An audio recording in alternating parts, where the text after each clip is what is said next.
Welcome to the EC-CAD pipe training, exercise 8, setting up pipe options in the EC tools. In the EC tools tab, we're going to have lots of options here for you to set up things like where your spool drawings are stored, etc. To access this, we're going to come to the big red A and come and select options. Or you can go to your command line and just type OP on your command line, and this will bring up the options screen. You'll have a tab on here for EC Tools. In the EC Tools tab, you have a line here for where your database connection string is.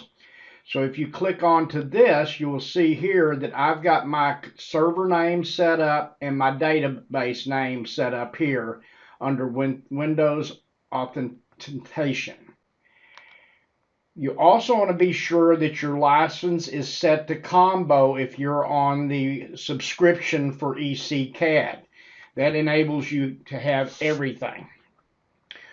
Here are some other options we can have. You can check auto load, and when AutoCAD MEP starts up, it will load the last catalog you loaded.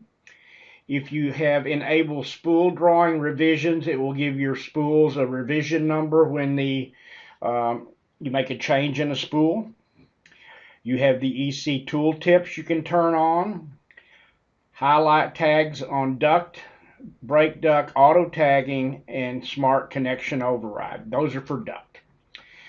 If we move down here and we go to our spool options, okay, we've got spool general options, auto legend definition. If this is turned on, checked on, as you're creating your spools, it will create you a color code map as the spools are being created. And we will cover that into the spool section. Under pipe spool options here, points to where your spool template is stored. So this is going to be the spool template that's going to be used when you create a spool. This is where your spools will be stored. You can select the path for that. The other two here are used in the Project Navigator. Down here we have spool options. If you put a check mark in pipes, pipe fittings, welds, nut and bolts, it's going to number these. If you have a check mark in the sort box, it will number any like pieces the same number. So for instance, if I have pipe fittings checked here and sort checked here, if it sees two 4-inch weld bend 90-degree elbows, it will give them the same number. Here you can specify what frame your numbers go in. So you have lots of different shapes that you can put. Your pipes is one frame, your fittings is another, welds is another, B&G sets is another. Number in sequence, pipes and fittings. So it's going to number the pipes first, then the fittings if this is checked. Okay. If not, it's just going to number 1, 2, 3, 4, 5 on down the line. This is to lock the number position inside the block.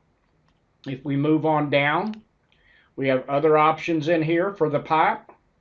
You have your total station options. So where's your total stations files being stored? And that's going to be your choice by selecting where that goes. Fabrication options. The Revit feature enabled. If you have this checked, you will have an icon on your ribbon to import Revit files. The other two have to do with the duct that will be covered in another section. If we have a quote software or a estimation software, we can enable where the estimate data goes. If you have Harrison pricing login, you'll be able to go in here and access the Harrison pricing right from the options. Auto tag options. These are where your auto tag drawings are stored.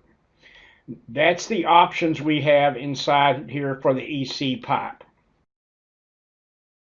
We hope you enjoyed this video. See what's next in our product tips playlist or visit mep.trimble.com for even more product resources.